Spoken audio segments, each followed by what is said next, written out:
Hello बच्चों, good morning. तो MCQ शुरू करने के पहले कॉपी और पेन लेके बैठिए मेरे साथ साथ, मेरे आंसर देने के पहले, क्योंकि 50 क्वेश्चन ऑलरेडी करा चुका हूँ।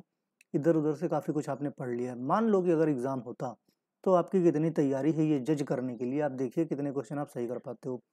दूसरी चीज़ है कि कुछ बहुत इंपॉर्टेंट पॉइंट्स हैं जो मैं बताता रहूँगा आपको टाइम टू टाइम, जो आपको क्या करने हैं, नोट करने हैं, क्योंकि ये चीज़ इन्फॉर्मेशन कहीं मिलने वाली नहीं। देखो क्या होता है बच्चों, इन्वायरमेंटल एजुकेशन और डिजास्टर मैनेजमेंट का सिलेबस जो है वो बहुत ही ब्रॉड है। मीन्स वो कुछ भी इससे रिलेटेड पूछ सकते हैं और हम क्वेश्चन नहीं कर सकते। ओके, तो हम फर्स्ट क्वेश्चन पे आते हैं। What radiation are absorbed by carbon dioxide? Carbon dioxide से में कौन सी रेडिएशन है जो एब्जॉर्ब हो जाती है? तो फर्स्ट ऑप्शन है ultra red, ultra violet, infrared या नन। तो बच्चों जो हमारा सही आंसर है वो है इंफ्रारेड। इंफ्रारेड क्या होता है? एब्जॉर्ब कर लेता है, किसको एब्जॉर्ब हो जाता है, किसमें? कार्बन डाइऑक्साइड में। ओके, नेक्स्ट है इकोसिस्टम में बी डिफाइंड एज। जो इकोसिस्टम हमारा होता है उसको कैसे डिफाइन कर सकते हैं? तो बच्चों जो इन species along with environment, plants found in water, या फिर प्लांट्स फाउंड इन लैंड, या plants and animal species along with environment. तो बच्चों जो इकोसिस्टम होता है उसको किस तरह से डिफाइन कर सकते हो? सिर्फ स्पीसीज along विद इन्वायरमेंट है, या प्लांट इन वाटर है, या प्लांट फाउंड इन लैंड है, या plant and animal species along with environment है। तो बच्चों जो हमारा इन्वायरमेंट होता है और प्लांट है, एनिमल है, ये सब कुछ मिला के हमारा बनता है क्या? इकोसिस्टम। यानी हमारा ऑप्शन कौन सही है?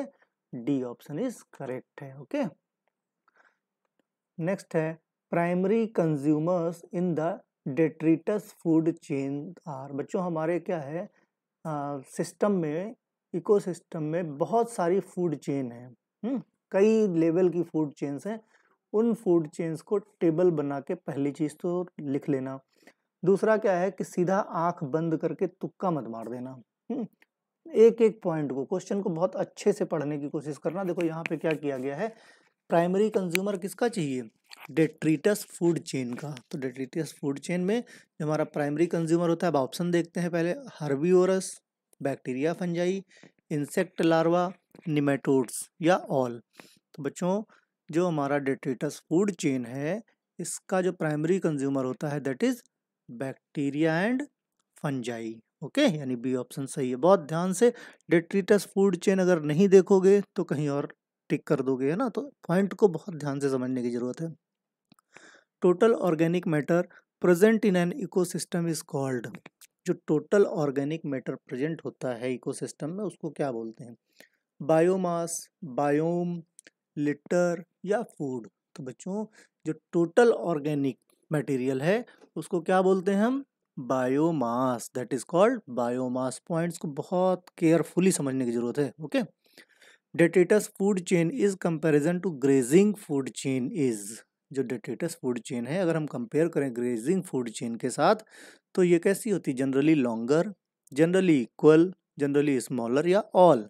तो बच्चों जो डेट्रिटस फूड चेन होती है ये ग्रेजिंग फूड चेन के कंपैरिजन में कैसी होती है? जनरली स्मॉलर होती है, छोटी होती है। ठीक है, देखो अगर आपने इन पॉइंट्स को बुक में पढ़ा है तो वेरी गुड, नहीं पढ़ा है तो इन पॉइंट्स को एमसीक्यू बार बार सॉल्व करके रट लीजिए, क्योंकि पॉइंट्स बहुत इंपॉर्टेंट हैं, आपको एग्जाम में पास करा सकते हैं, अच्छे नंबर दिला सकते हैं।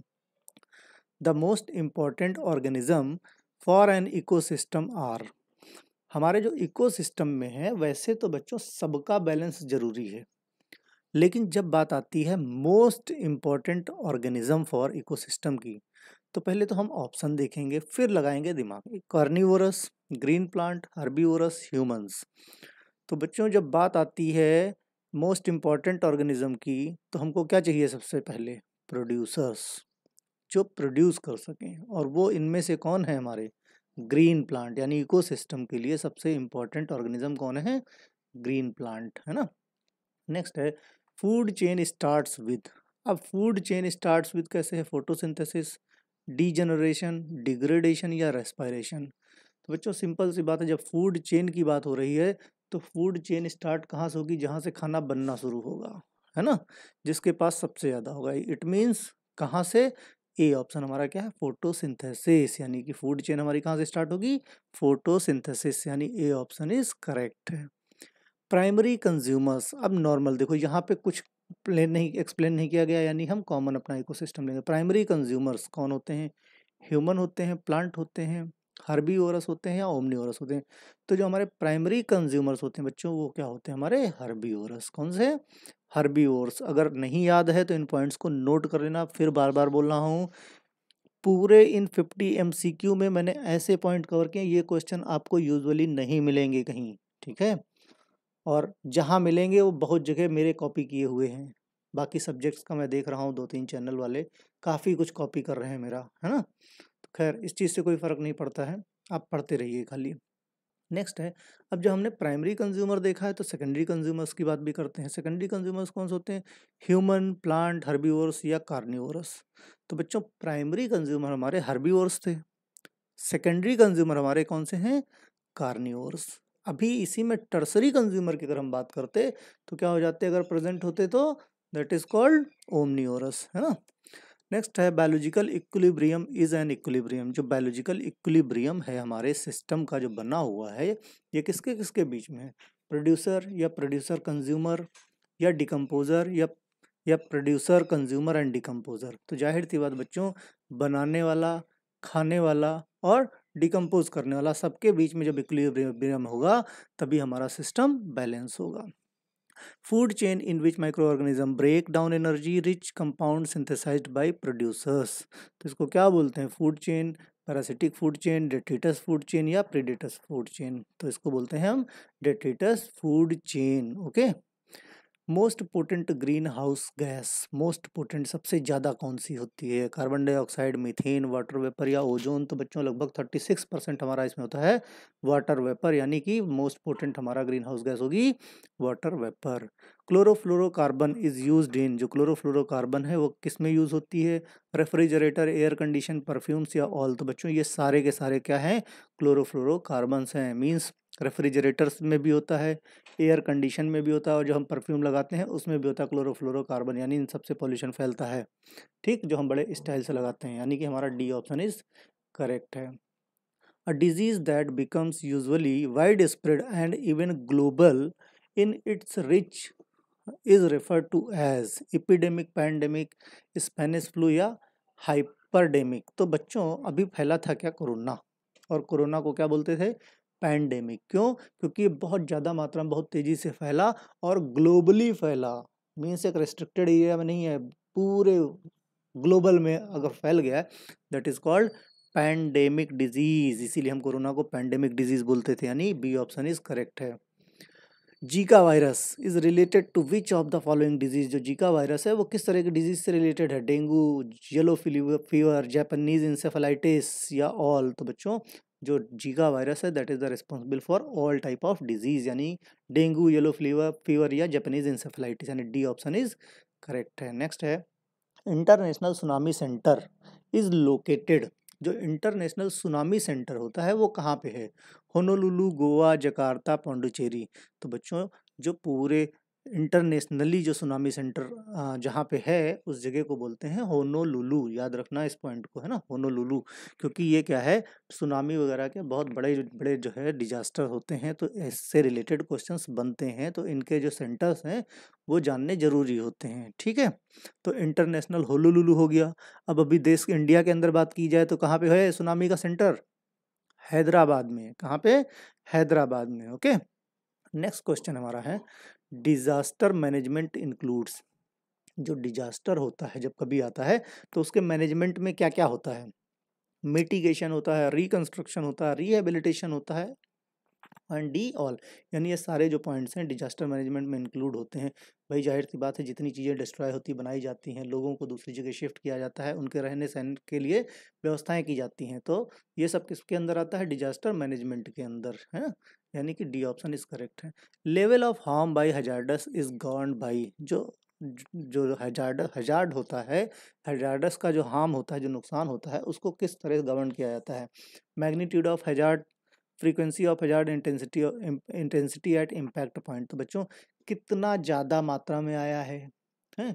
कितनी तेज़ी से आया है, और उसका उस पॉइंट पे कितना इम्पैक्ट हुआ है, ये सारी चीज़ों को ध्यान में रखते हुए उस लेवल ऑफ हैजार्ड्स को हम बताते हैं कि भाई ये कितना स्ट्रॉन्ग था। यानी कि हमारा कौन सा ऑप्शन, डी ऑप्शन सही है। देखो जहाँ पे ऑल का ऑप्शन हो वो तीनों पॉइंट याद कर लेना अच्छे से, एग्जाम में क्वेश्चन को थोड़ा सा ट्विस्ट कर सकते हैं, ऑप्शन आपके यही रहेंगे, ठीक है। The point of earth surface directly above the point where the earthquake occurs is called, बहुत इंपॉर्टेंट है।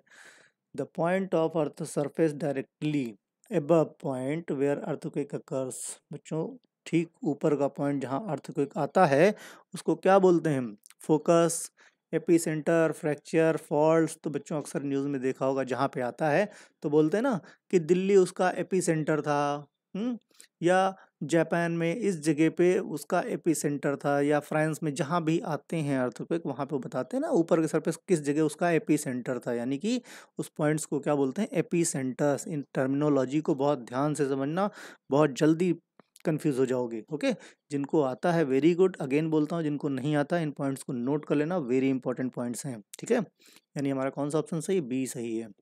Which of the following is man made disaster. Man made disaster क्या होते हैं, जो आदमी खुद पैदा करते हैं हम।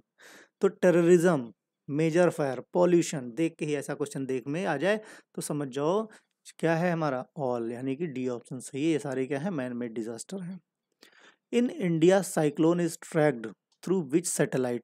इंडिया के अंदर जब साइक्लोन आते हैं, चक्रवात आते हैं, तो वो कैसे हमको पता चलते हैं, न्यूज़ देखते हो क्या आप लोग, इनसैट, आईआरएस, ओशियन सैट या नन। तो इनसैट सैटेलाइट बाकायदे दिखाते भी हैं अंतरिक्ष में कि इनसैट सैटेलाइट है, ये वहाँ से उसने पिक्चर्स भेजे हैं, दिखाते नहीं अक्सर न्यूज़ में जब कहीं चक्रवात या आते हैं। अभी कुछ दिन पहले देखो जो बंगाल में आया था, उसके पहले उड़ीसा में आया था, तो दिखाते नहीं इनसैट ने हमारे क्या किया है, पिक्चर्स खींची हैं, पिक्चर्स खींच के भेजी हैं। तो उस सैटेलाइट का क्या नाम होता है, इनसैट सैटेलाइट। ओके, नेक्स्ट है हमारा intensity of an earthquake is measured by. देखो अर्थक्वेक के बारे में बहुत ज़्यादा, क्योंकि जो है बहुत बड़ा डिजास्टर होता है ये, तो इंटेंसिटी किससे हम नापते हैं, उसकी जो कि कितनी ज़्यादा मात्रा में वो उसकी जो है प्रभावी था अर्थक्वेक। तो रिक्टर स्केल, मर्कैली स्केल या सिस्मोग्राफ या none.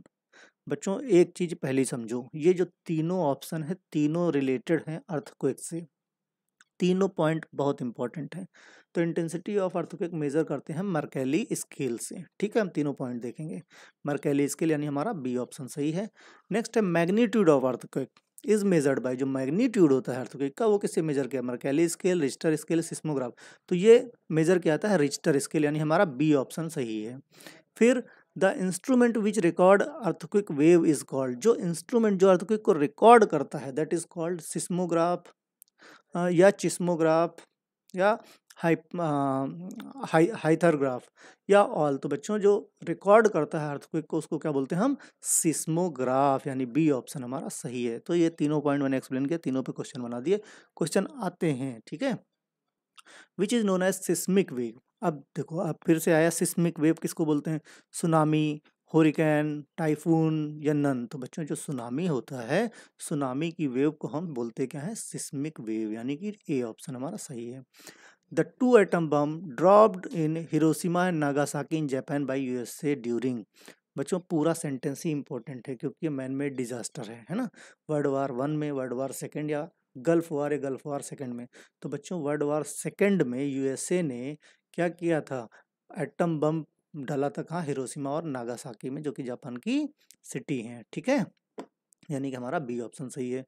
The terrorist attack in Mumbai took place. Terrorist attack Mumbai में कब हुआ, 2005, 2006, 2007, 2008, तो 2008 में हुआ था। ओके, ये सब मैन मेड डिजास्टर्स है। Okay, who coined the term acid rain. Acid rain is very important, question आएगा ही आएगा।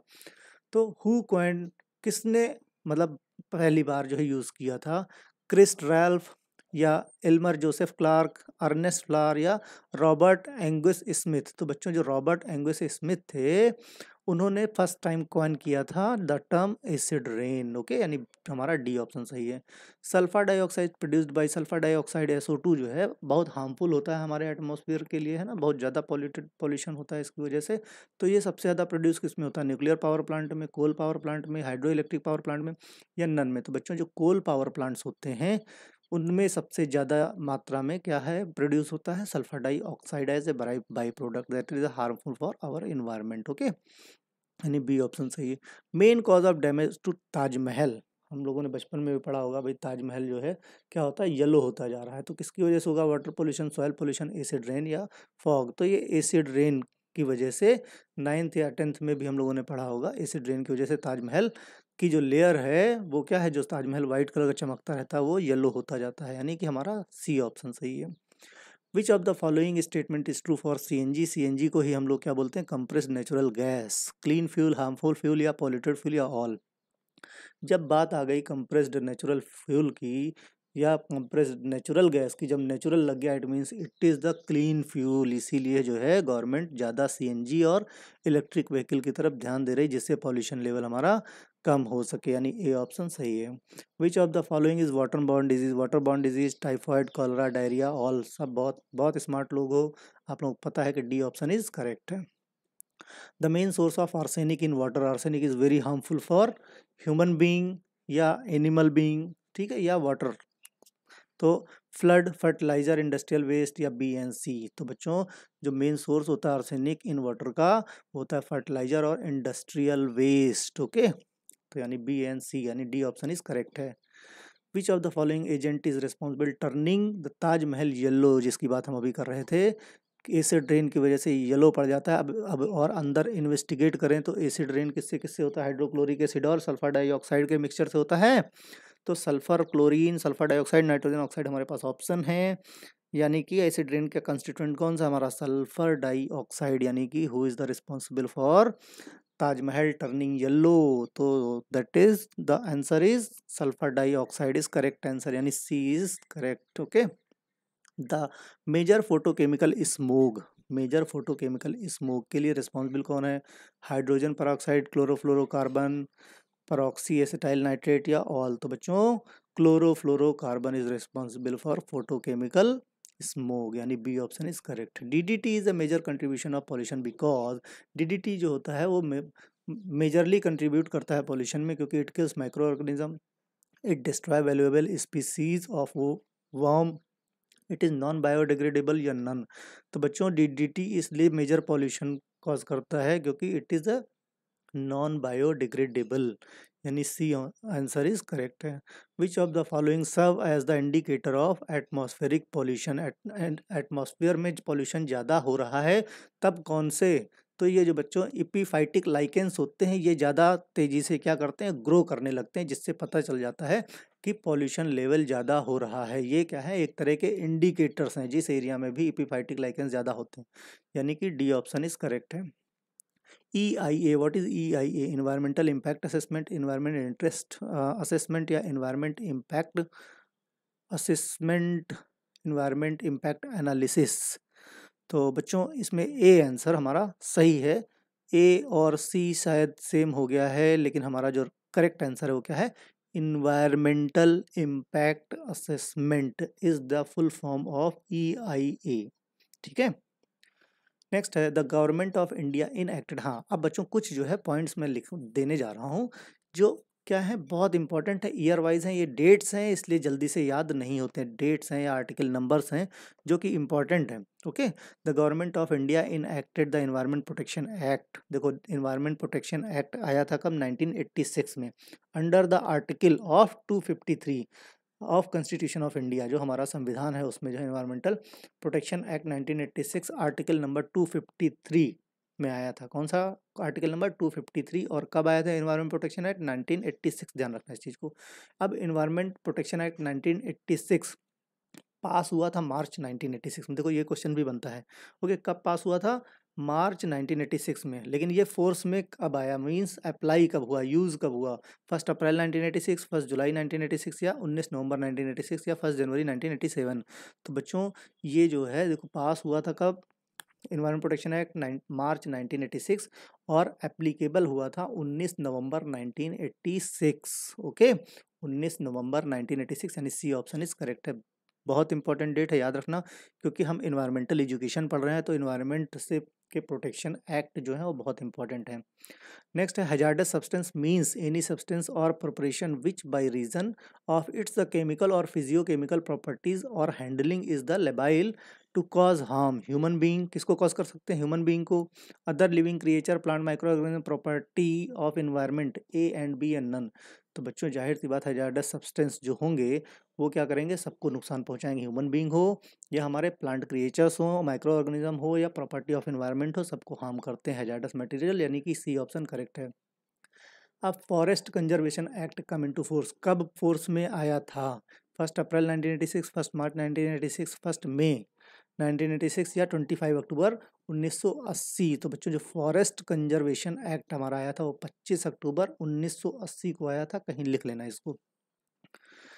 When did the Water Prevention and Control of Pollution Act come into force in the year? तो water prevention and control pollution act कब आया था? 1980, 1978, 1976, 1974। तो ये आया था 1974 में, ठीक है। फिर अब when did Indian forest act come into force?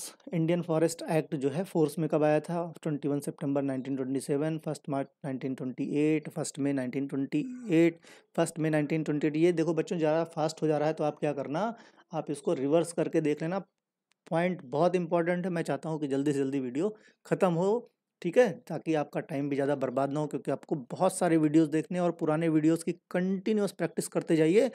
Most probably आप पुराने वीडियोस मेरे जब भी आप उठाते होगे तो ज़्यादा से ज़्यादा क्वेश्चन आपके सॉल्व होते होंगे। क्यों? क्योंकि आपने पहले उनकी प्रैक्टिस कर रखी है। एग्ज़ाम में यही चीज़ आपके बहुत काम आएगी। तो बच्चों इंडियन फॉरेस्ट एक्ट कब फोर्स में आया था? यह आया था 21 सितंबर 1927, यानी ए ऑप्शन इज करेक्ट है। When did air prevention and control pollution act? देखो ये जितने भी पॉल्यूशन कंट्रोल एक्ट हैं, मैं डेट इसलिए दे रहा हूँ क्योंकि देखो क्या इन्वायरमेंटल एजुकेशन डिजास्टर मैनेजमेंट का सब्जेक्ट है और इन्वायरमेंट से रिलेटेड एक्ट जरूर आते हैं, है ना, क्योंकि लेजिस्लेशन आपके क्या है, लेजिस्लेशन आपके उसमें सिलेबस में है। तो 21 सितंबर 1927 को आया था air prevention control pollution act. Okay, sorry, ये आया था हमारा 21 सितंबर 1927 में इंडियन फॉरेस्ट एक्ट, ठीक है। तो नेक्स्ट है when did air prevention and control, अब air prevention control pollution act कब फोर्स में आया था? 29 सितंबर 1981, 29 मार्च 1981, 29 मार्च 1981। Okay, where tsunami warning centre located in India, हमने पहले ही बता रखा है इसको, है, क्योंकि इंटरनेशनल सुनामी सेंटर कहाँ पे है हमारा? होनोलुलु में। और हमारा इंडिया के अंदर कहाँ पे है? हैदराबाद में, यानी बी ऑप्शन सही है। What is negative soil pollution? देखो सॉइल पॉल्यूशन उल्टी डायरेक्शन में यानी रिवर्स जा रहा है ना। In it indicates reduction of soil productivity due to the erosion and over use. Soil erosion हो जाए या उसका ओवर यूज कर ले। Reduction in soil productivity due to the addition of pesticides, converting fertile land to harden land by the dumping as slag and garbage, है ना। तो बच्चों देखो पॉल्यूशन तो सबसे होता है, सारे के सारे सही है पॉल्यूशन के लिए, लेकिन अब यहाँ पे बात आती है निगेटिव पॉल्यूशन। मीन्स वहाँ की जो ज़मीन की जो फर्टाइल चीज़ है उसको क्या है, वो उल्टी डायरेक्शन में जा रही है, यानी कि it means it indicates reduction of soil, soil की प्रोडक्टिविटी कम हो रही है। क्यों कम हो रही है? ड्यू टू इरोजन या ओवर यूज। एक ही फसल को बार बार एक ही जगह पे लगाते रहेंगे तो क्या हो जाएगा? उसका ओवर यूज। मीन्स वो एक सेम तरह का जो एलिमेंट है, जो उसके अंदर न्यूट्रिशन है, वो उसको गेन करता रहेगा और क्या हो जाएगा? उसकी फर्टिलिटी कम हो जाएगी, यानी कि ए ऑप्शन इज करेक्ट है। Which of the following is the source of soil pollution? Soil pollution का सोर्स क्या है? Soil waste, pesticide, chemical fertiliser, effluent and sewage. तो बच्चों ये सारे के सारे क्या हैं? सॉयल पॉल्यूशन के सोर्स हैं।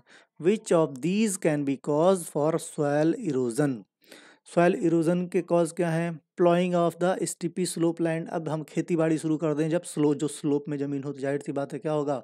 बारिश होगी और ये नीचे चले आएंगे। पेड़ पौधों को अगर ज़्यादा काट दिया जाए, over grazing of the pasture, बहुत ज़्यादा वहाँ पे चराई जानवरों की, चराई जानवर चरते हैं ना घास फूस, तो वो बहुत ज़्यादा हो जाए तो क्या हो सकता है? सॉयल इरोजन हो सकता है। यानी सारे पॉइंट रेस्पॉन्सिबल हैं किसके लिए? सॉयल इरोजन के लिए। अब land pollution in which land is unsuitable for farming due to the high salt, high salt content is known as the desertification, salinization या कार्बोनाइजेशन या ऑक्सीजनेशन। तो बच्चों सैलिनाइजेशन की वजह से क्या होता है, फॉर्मिंग क्या होता है, फॉर्मिंग के लिए अनसुटेबल होता है, क्योंकि जो वहाँ पे टोटल डिज़ोल्व सॉलिड होता है या सॉल्ट होता है, वो क्या होता है, उसकी क्वांटिटी टीडीएस की क्वांटिटी बहुत ज़्यादा बढ़ जाती है, सॉल्ट बहुत ज़्यादा बढ़ जाता है, जिसके लिए ये फार्मिंग लैंड नहीं रह जाती है, जिसको गांव में बोलते हैं ऊसर हो गया है ना, वाइट लैंड हो गई है।